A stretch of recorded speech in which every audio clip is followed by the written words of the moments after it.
제가 연예인들도 만나보고 스토킹에 시달려보고 국제연애가 답이라는 게 결론입니다. 한국 여자분들이 한국 남자와 결혼을 안 하려고 하는 이유는 정말 다양한 이유가 있거든요. 그리고 지금 출산율, 결혼율이 점점 낮아지고 있는 이유는 한국 남자 자체가 싫어서가 아니에요. 결혼이라는 제도 하에 들어가 보면 시댁이 얽히잖아요. 그러면 결혼을 한 친구들의 열의 9.5명은 아무리 잘해줘도 시댁은 시댁이야 라고 거의 말을 합니다. 그 말에는 뭐가 있냐면 결혼을 해서 내 남자가 나한테 아무리 잘해주고 우리 둘 사이는 좋더라도 내가 며느리로서 해야 될 게 있고 양가 부모가 개입이 안 될래 안 될 수가 없는데 개입이 되는 게 뭐 1년에 한 건이다 2건이다 라고 해도 그 한 건이 있을 때마다 너무 임팩트 있게 섭섭함이 쌓이고 뭐가 쌓이는 게 많은 거예요. 그리고 어른 입장에서는 그냥 툭툭 애 안 갔니? 둘째 안 갔니? 딸 낳았으니까 아들 안 갔니? 이런 것들이 이 남자하고는 별개로 그 이외에 짊어져야 할 것들이 너무 큰 부담으로 다가오기 때문에 결혼이라는 그 제도 자체가 망설여지는 거예요. 여자의 인생으로서 나 그냥 지금처럼 일하고 그러면 되지 않을까? 근데 문제는 그 중간에서 남자분들이 역할을 잘 해주시면 되는데 보통은 시어머니나 어머니들이 다이렉트로 이제 며느리에게 전화를 하거나 그런 경우가 많다 보니까 이 남자분은 중간에서 상황을 잘 모르고 또 남자의 사고 입장에서는 그게 그럴 수도 있지라고 해버리는 경우가 많기 때문에 나는 이 남자 한 명을 보고 이 집안으로 시집을 왔는데 이 남자가 브릿지 역할을 잘 못해버리니까 이게 세 사람의 문제가 돼버리는 거예요. 집안 전체의 문제가. 그러니까 이런 거를 토로하는 여자분들이 너무 많기 때문에 진짜 복잡하다 결혼 나 하고 싶지 않다라고 하는 미혼 여자분들이 엄청 많아지는 거고 또 현실적인 문제도 그렇잖아요. 뭐 집값도 그렇고 경제적인 것도 그렇고 다 그렇죠. 근데 물론 내가 다 너무 사랑해. 그러면 솔직히 돈 없어도 결혼해요. 같이 벌면 되지. 이런 사고방식 가지신 분들도 되게 많습니다. 근데 이제 그거에서 끝이 나는 게 아니라 아이를 낳았을 때 또 나중에 아이를 봐주실 분이 없으니까 어머님들한테 양가 부탁하고 어린이집 보내고 그러면 또 이렇게 어렵게 되고 이런 것들이 과연 감당할 수 있을까. 요즘에는 제가 없을 거라고 생각을 했는데 이번에 추석이 있었잖아요. 아직도 지금 시어머니들은 되게 젊은 분들이 많잖아요. 근데 수술을 했어서 몸이 안 좋았다 하는데도 시어머니 입장에서는 명절이 매일 있는 것도 아니고 1년에 한두 번밖에 아닌데 이것도 못 오냐. 이 친구는 아직 몸이 회복이 안 된 상태인 거예요. 시어머니 입장에서는 그것도 안 와서 네가 무슨 이 집안에 와서 네가 결혼할 의미가 뭐냐 이렇게 되니까 이제 더 이상 그거에 대해서 터치받고 싶지 않은데 그리고 이해해주지도 않잖아요. 그런 것들이 또 있더라고요. 아직까지도 많이 있더라고요. 미국처럼 그냥 부모님은 부모님대로 우리는 우리대로 이렇게 살았으면 좋겠는데 한국은 좀 이런 게 힘들어요. 그런 걸 서로 바라지만 결혼을 하게 되면 부모님들이 그렇게 쿨한 부모님들이 의외로 많이 없습니다. 그리고 얽힐래 얽힐 수밖에 없어요. 저도 카페에 들어가 보면 아파서 못 간다고 했어요. 그러면은 근데 딱 달라지시더라고요. 그러니까 친정 부모님들은 너 아픈데 쉬어라 라고 얘기를 하지만 시댁 부모님들은 이번 명절에 안 올 거야? 이렇게 대답을 했다고. 이게 다르다고 하시더라고요. 그러니까 말은 다 뭐 내 딸, 내 아들 같이 결혼할 때는 그렇지만 정작 사람인지라 새 사람이 들어오면 그래도 기대를 하는 게 있잖아요. 부모님들도 마찬가지고. 맞아, 며느리 입장에선 시댁까지 챙겨야 하는 감정적으로 힘들지. 새 가족이 들어오면 이렇게 해주겠지. 나는 이렇게 하면서 시월드를 겪었는데 요즘 애들은 이게 안 되라고 하면 차마 말은 못하지만 그 섭섭함이 내비쳤을 때 상호간에 불편함이 생길 수밖에 없거든요.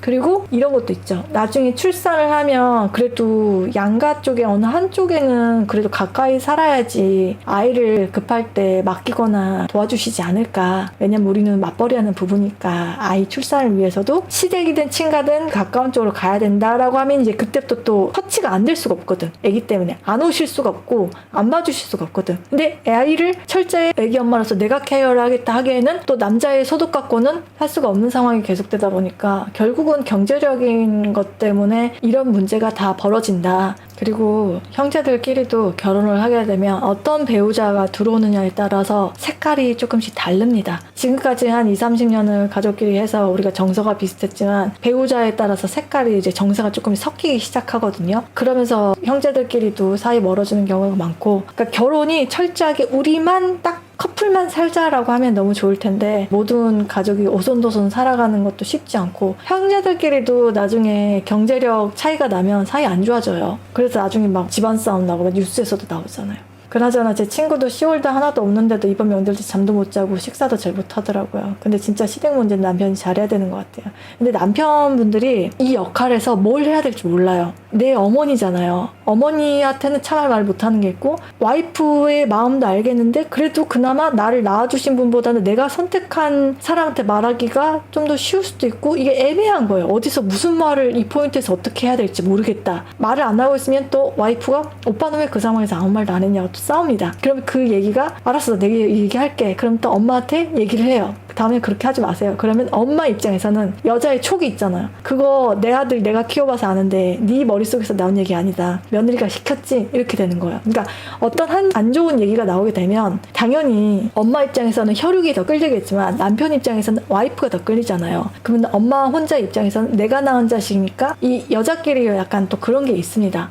현실적인 문제 너무 끔찍하네. 그냥 원룸에서 살면 와이프한테 너무 미안하고 아니야 돈 없어도 어떻게든 되겠지. 어떻게 안 돼요. 돈이 없으면 살 수가 없습니다. 지금 세상에서는. 그리고 애기 못 낳아요. 진짜로 돈이 없으면. 아이들 하루에 기저귀 20개씩 간다니까요. 분유 한 통이 6만원 7만원 하는데 그걸 일주일에 2-3통씩 먹는다고 생각해봐요. 못 키워요.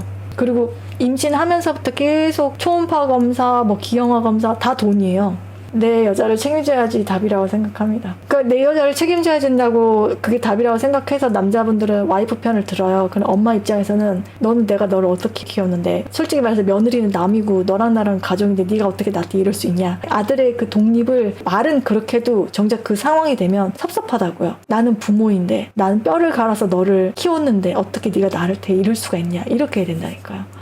엄마는 용돈 더 드리는 걸로. 내가 이 돈 받자고 그러는 거냐? 끝이 없어요. 나 돈 없는데 어떡해요. 결혼 못하는 거야? 힘들어. 너무 허덕여. 그리고 싸울 수밖에 없어. 피곤하잖아. 맨날 돈 걱정하면서 오빠 내일 애기 분유 다 먹었는데 어떡해. 기저귀 다쳤는데 오빠 젖병도 사야 되고 쪽쪽이도 사야 되고 애기가 이제 모빌 애기 장난감 있어야 될 것 같은데 어떡해. 애기 다른 집 애기는 자동차 붕붕 하고 가는데 그거 사달라고 계속 보채 어떡해. 그러면 그걸 보고 야 우리 돈 없는데 당근에서 사자 이렇게 살 겁니까? 옆에 애기는 막 태권도 학원 다니고 미술 학원 다니고 피아노 학원 다니는데 안돼 돈 없으니까 하지마. 다 안 시킬 거예요. 그렇게 살아가기가 쉽지 않아요. 그래서 결국은 사랑만 가지고는 안 된다라는 얘기가 나오는 거예요. 사랑만 갖고는 현실을 못 살아요. 그리고 아이를 낳잖아요. 그럼 아이한테 해줄 수 없는 것들이 더 많다는 걸 느끼면서 부모로서의 자기감이 들고 슬프겠죠. 우울해진다고요. 내 자신이. 돈 없어도 잘 살 자신이 없어서 여자가 못 올 수도 있어요. 돈이 없어도 괜찮을 것 같아 라고 해서 그 현실적인 부분까지 서로 의견일치가 돼가지고 만나서 결혼까지 꼴이 나기가 진짜 힘들다니까요. 그러니까 이게 점점 비즈니스로 되는 거고 여자들도 돈이 없으면 저런 현실을 사는구나 라는 걸 목격을 하게 되면서 돈이 없으니까 이런 문제들이 발생되는구나 라는 정보들을 너무 많이 접하게 되는 거예요. 여자들 입장에서는 출산도 해야 되고 아이를 키워나가야 되는데 서로가 돈이 없어버리면 아이는 이런 환경에서 키우게 되겠구나 라는 걸 간접 경험을 해버리니까 이러면 좀 힘들 것 같은데 난 저렇게 살기 싫어. 차라리 그냥 결혼 안 하고 지금 돈으로 나 혼자 그냥 이렇게 사는 게 차라리 삶의 질로 봤을 땐 따지는 게 맞을 거야. 이렇게 되는 거야. 남자분들도 그렇다는데 돈 있으면 그냥 나 혼자 가꾸면서 명품 사고 시계 같은 거 가끔씩 나한테 선물하고 이렇게 사는 게 낫죠. 일단 애가 있으면 결혼하면 돈이 새잖아요. 이렇게 생각이 되더라고요. 그냥 사랑하다가 좋아하다가 결혼하고 애 낳으면 어떻게든 극복해 나가지 않을까요? 살아는 지겠죠. 근데 어떤 삶을 살아가느냐에 삶의 질에서 너무 떨어지기 때문에 그런 과정을 겪고 싶지 않은 거지. 살아는 지겠죠. 근데 웃으면서 행복하고 먹을 수 있는 거 먹고 외식도 하면서 영화 보고 있을 때 영화 보고 아이들하고 같이 먹고 싶은 거 같이 외식하면서 할 수 있는 환경에서 살아가느냐 아니면 되게 참고 극복하고 인내하면서 살아서 언젠가는 터지느냐 그 문제인데 남자분들은 그걸 생각 못하는 것 같아요. 여자는 아이를 낳으면 엄청나게 모성애가 확 생기면서 남편보다도 1순위거든요. 왜냐면 내 안에서 내 피와 근육과 이 세포들로 만들어진 생명체가 내 분신이 탄생을 하잖아요. 그럼 남편은 당연히 2순위로 밀려나게 돼요. 모든 좋은 거를 해주고 싶고 이 아이를 위해서 거의 죽을 수도 있을 정도로 없는 거 있는 거 다 해주고 싶고 아낌없이 다 해주고 싶은 마음이 큰데 해줄 수 있는 것들이 못 해주고 먹일 수 있는 것들이 못 해주고 모든 것들이 통제가 걸리는 거잖아요. 과연 이거를 참고 내 아이를 위해서 살아가는 여자에게 아무런 불만도 없이 남자를 따라갈게 라고 하는 여자가 몇 명이나 될 것 같아요. 지난번에 뭐 의료대란으로 아파서 병원에 있는 사람들 다 죽은 사람도 많고 그랬잖아요. 그런 거 하나부터가 불안정하고 과연 이 나라에서 뿌리박고 안정되게 살 수 있을까에 대해서 고민을 하게 되는 시점에서 결혼이요? 나 혼자도 제대로 살기 힘들 것 같은데 과연 그럴까요? 이런 다양한 생각이 들게 하니까